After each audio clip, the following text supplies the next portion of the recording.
Reconnaître un pervers narcissique est souvent complexe, car les pervers narcissiques sont manipulateurs et subtils dans leur comportement. Mais voici 20 signes qui peuvent indiquer la présence d'un pervers narcissique. Premièrement, la manipulation émotionnelle. Ils utilisent les émotions des autres pour les contrôler et les manipuler. Deuxièmement, ils ont un besoin constant d'attention. Ils recherchent constamment l'admiration et l'attention des autres. Troisièmement, ils ont un grand ego. Ils ont une opinion très élevée d'eux-mêmes et se considèrent comme supérieurs aux autres. Ils sont convaincus qu'ils sont supérieurs aux autres. Mais en fait, cet ego hypertrophié cache une profonde frustration de ce pervers narcissique qui a toujours des sensations d'infériorité par rapport aux autres. C'est pour ça qu'il essaie de les intimider et les rabaisser pour se montrer supérieurs aux autres.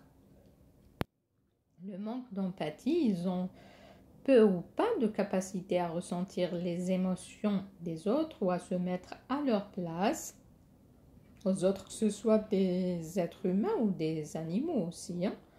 Donc, cinquièmement, critique constante.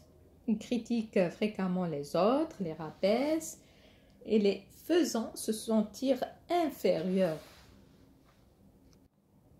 La jalousie excessive, ils sont très très jaloux des autres, donc ils peuvent être extrêmement jaloux des succès, des relations des autres. Comportement manipulateur, donc ils utilisent des stratégies pour contrôler et influencer les autres à leur avantage. Donc s'ils ont quelque chose en tête, donc ils ont tendance à manipuler les autres par tous les moyens. Donc, huitièmement, ils utilisent les mensonges fréquents. Donc, ils mentent facilement pour atteindre leur objectif et pour éviter la responsabilité. Neuvièmement, isolation des proches. Ils cherchent souvent à isoler leurs victimes, des amis et la famille, créant ainsi une dépendance émotionnelle. Ils ont un charme superficiel, donc ils peuvent être très charismatiques au début, mais leur charme est souvent superficiel et utilisé pour manipuler. Ils ont un double discours, ils peuvent dire une chose et faire exactement le contraire, créant de la confusion et de l'instabilité chez leurs victimes. Douzièmement, volonté de contrôle. Ils veulent souvent contrôler tous les aspects de la vie de leurs victimes, y compris leurs décisions et leurs relations.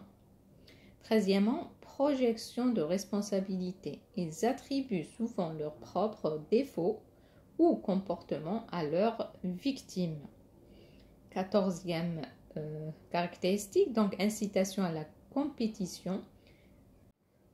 Ils créent souvent un environnement compétitif où les autres se sentent obligés de prouver leur valeur. Quinzièmement, cycle de dévalorisation et d'idéalisation. Ils alternent entre idéaliser leurs victimes au début, puis les dévaloriser et les critiquer sévèrement. Donc, ça rentre dans la manipulation aussi.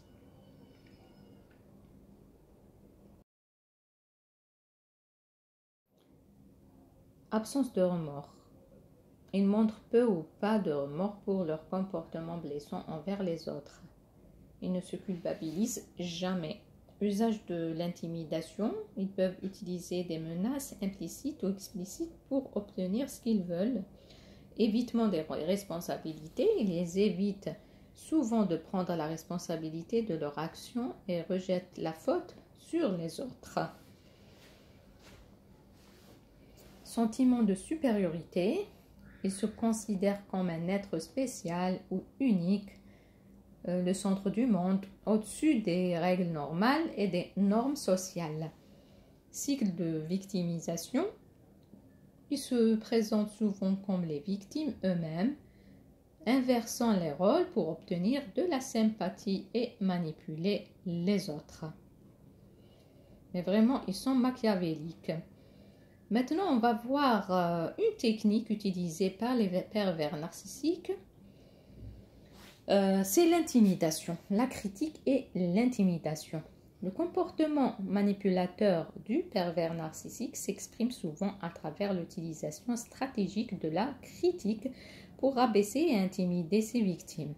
Cette dynamique complexe révèle les tactiques psychologiques et émotionnelles utilisées par ces individus pour maintenir leur contrôle et dominer leurs relations. La critique comme arme de contrôle. Pour le pervers narcissique, la critique devient une arme puissante dans leur arsenal de manipulation. Voici comment ils l'utilisent. Dévalorisation, ils critiquent constamment leurs victimes pour diminuer leur estime de soi et les rendre dépendantes de leur validation.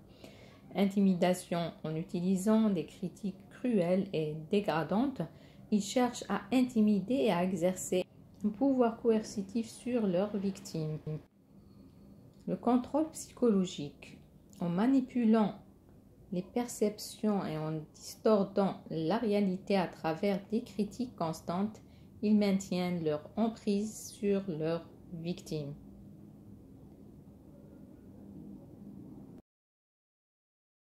Les stratégies manipulatrices des pervers narcissiques. Les pervers narcissiques déploient plusieurs stratégies manipulatrices lorsqu'ils utilisent la critique comme outil d'intimidation.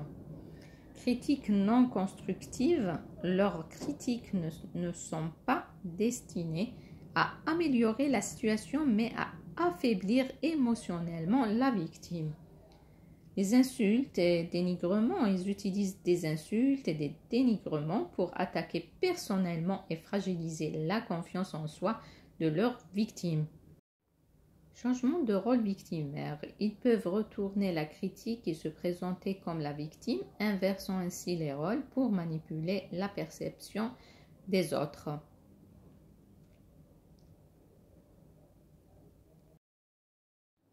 L'impact sur les victimes. L'impact de la critique manipulatrice d'un pervers narcissique sur ses victimes peut être profondément dévastateur. Donc, il y a la baisse de l'estime de soi. Les critiques constantes sapent la confiance en soi et renforcent le sentiment d'incapacité. Isolement social, les victimes peuvent se sentir isolées et incapables de demander de l'aide en raison de la manipulation émotionnelle. Cycle de violence psychologique, la critique et l'intimidation créent un cycle de violence psychologique où les victimes sont prises au piège de la relation toxique et destructrice. On voit ça dans les relations couples, dans les relations parents-enfants, la relation entre amis, donc entre camarades de classe, la relation entre certains professeurs et élèves. Donc, c'est un comportement très toxique qui est répandu et on doit lutter contre lui. Donc, comment se protéger contre ces manipulations? Pour se protéger contre l'utilisation de la critique par un pervers narcissique comme outil d'intimidation, il est essentiel d'adopter des stratégies de gestion de soi et de communication. Reconnaître les signes, d'abord, donc être conscient des comportements manipulateurs et narcissiques pour aider à identifier des dynamiques toxiques plus rapidement. Établir des limites, définir clairement ses limites personnelles et émotionnelles et les faire respecter. Ceci est crucial pour maintenir sa propre intégrité. Chercher du soutien. Trouver du soutien auprès d'amis, de la famille ou de professionnels pour offrir un soutien émotionnel nécessaire et une perspective extérieure. En conclusion, la critique utilisée par un pervers narcissique comme outil d'intimidation révèle leur nature manipulatrice et domine leurs relations. Comprendre cette dynamique permet aux victimes de reconnaître les signes précurseurs et de prendre des mesures pour se protéger et se rétablir dans des environnements sains et respectueux. Il est essentiel de promouvoir la sensibilisation et l'éducation pour prévenir les abus émotionnels et valoriser et favoriser des relations équilibrées et bienveillantes. À la fin, on donne ces conseils pour les victimes des manipulations malsaines, des pervers narcissiques. Donc, ne pas rester seul. Il faut être bien entouré d'amis, de la famille. Il faut en parler.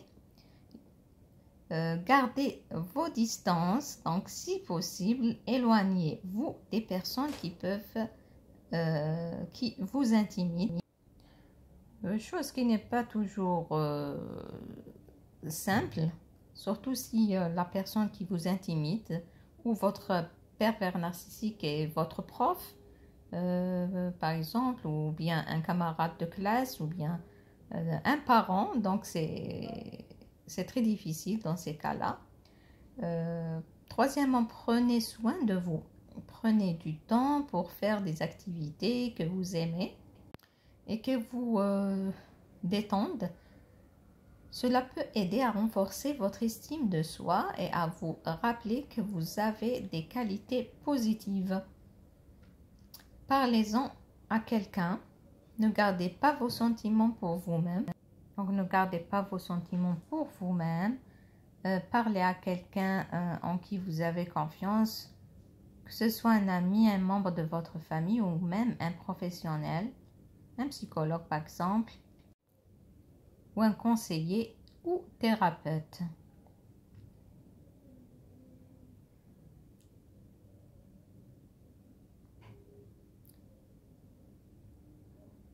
Ne vous sentez pas coupable, donc il faut lutter la culpabilité. Rappelez-vous que vous n'êtes pas responsable des actions des autres. Les critiques et l'intimidation disent plus sur les personnes qui les font que sur vous. Donc, il faut bien comprendre ce paragraphe. Sixièmement, apprenez à gérer le stress. Pratiquez des techniques de gestion du stress comme la respiration profonde, la méditation ou le yoga. Cela peut vous aider à rester calme face à des situations difficiles. Explorez vos options. Si l'intimidation se produit à l'école ou au travail, renseignez-vous sur les politiques et les procédures de votre établissement ou entreprise pour signaler ces comportements. Pensez à votre sécurité. Si vous vous sentez en danger physique ou émotionnel, cherchez de l'aide immédiatement auprès d'adultes responsables ou des autorités compétentes. Le pervers narcissique a peur des autorités. Il a peur d'être signalé. Donc, utilisez cette arme. Restez positif et persévérant. La situation peut sembler difficile, mais avec le temps et le soutien adéquat, les choses peuvent s'améliorer. Restez concentré sur vos objectifs et sur les personnes qui vous soutiennent. Enfin, rappelez-vous que vous méritez d'être respecté et traité avec dignité. N'hésitez pas à demander de l'aide si vous en avez besoin.